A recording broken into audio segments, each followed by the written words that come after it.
ရဲ့စိတ်ထဲမှာပြင်းပြပြနဲ့တောင်းတနေတဲ့ manifest ဆန္ဒလေးရှိပါသလားဒီဆန္ဒလေးတွေရောဘယ်တော့မှပြည့်မလဲဆိုပြီးတွေးခဲ့ဘူးပါလားဒါဆိုရင်တော့ဒီ pick a card reading ကတင်တွက်ဖြစ်ပါတယ်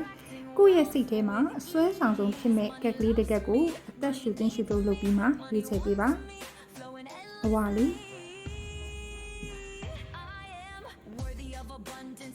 manifestation အခြေအနေကအရန်ကိုနီးနေပါပြီ။သင်ရဲ့ဆန္ဒတွေဟာသင်စီကိုအရှိန်အဟုန်ပြင်းနဲ့ဥတီလာနေတာကိုတွေ့ရတယ်။အတားအဆီးတချို့ရှိခဲ့ရင်တော့အားလုံးကိုကြော်ဖြတ်ပြီးအောင်မြင်မှုကတင့်လက်ထဲကိုရောက်တော့မယ့် energy မျိုးပါ။ focus မပြတ်ပါနဲ့တကယ်ဖြစ်လာပါမလားဆိုတဲ့တန်ကြားစိတ်တွေကိုလုံးဝဖယ်ပြီးကိုဖြစ်ချင်တဲ့ပန်းနိုင်ကိုပဲဥတီသွားပေးပါ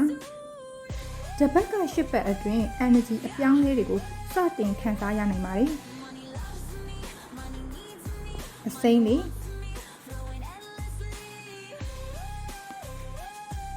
manifestation ခြေနေကရောက်မလာသေးတဲ့အတွက်လေသင်ကစိတ်သက်တွေကျနေပြီချင်းနဲ့စိတ်မပူပါနဲ့နော်ဒီကက်ကအစိုးဆုံးတန်တရားကြီးပြီးဆုံးသွားပြီဆိုတာကိုပြနေတယ် universe ကသင်စီကိုကောင်းတာတွေမပေးခင်မှာမကောင်းတဲ့ toxic ဖြစ်နေတဲ့ energy တွေကိုရှင်းထုတ်ပေးတဲ့ divine detoxing တွေလုပ်ပေးနေပါတယ်ဒါကြောင့်လုံးဝလက်မလျှော့ပါနဲ့အတိတ်ကစိတ်ဒဏ်ရာတွေကိုလည်းလွတ်ချလိုက်ပါငါမဖြစ်နိုင်ဘူးဆိုတဲ့အတွေးဟောင်းတွေကိုလည်းဆက်မတွေးပါနဲ့တော့အခုကအသစ်ပြန်စဖို့အကောင်းဆုံးချိန်ဖြစ်ပါတယ်အခုနာကျင်နေရတဲ့အရာတွေကိုလွတ်ချရင်နောက်ပိုင်းမှာ blessing တွေဖြစ်လာနိုင်တယ်အတိတ်ကိုလွတ်နိုင်လေ manifestation ကပုံမြန်လေလို့လည်းမြင်ရပါတယ်အဟောင်းကိုလက်လွတ်လိုက်တဲ့အချိန်ကစပြီး energy တစ်တွေဝင်လာပါလိမ့်မယ်အနီလေး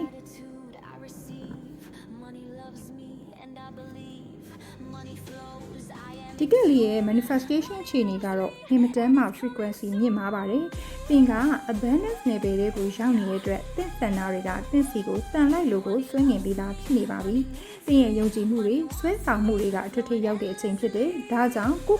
ယုံကြည်မှုအပြည့်နဲ့ပျော်ပျော်ရွှင်ရွှင်နေတာသင်ရဲ့ high vibration က manifestation ကိုပုံမြန်စေပါတယ်။မကြခင်မှာသင်ကိုယ်တိုင်တော့အံ့ဩသွားရမယ့်အခွင့်အရေးကောင်းတွေရောက်လာပါလိမ့်မယ်။လူတွေကတင့်ကိုတတိထားမိလာမယ်အခွင့်အရေးတွေပေါ်လာမယ်ငွေကန်းနဲ့ social energy တွေတက်နေပါတယ်ကိုယုံကြည်ပြီးပထမခြေလမ်းကိုစလိုက်တာနဲ့တကားတွေကပွင့်လာတော့မယ်လို့မြင်ရတယ်၃ဘက်က6ဘက်တွင်ကိုတိတာတွေတိုးတက်မှုတွေလည်းမြင်ရနိုင်ပါတယ်ဒီ manifestation energy လေးကိုလက်ခံရရှိခြင်းရင်တော့ comment မှာ energy ကြိုက်တယ်လို့ရေးပေးပြီးတော့လက်ခံရယူလိုက်ပါနော်အားလုံးအမြဲဆုံးဆန္ဒတွေပြေဝစားပါသည်ရှင်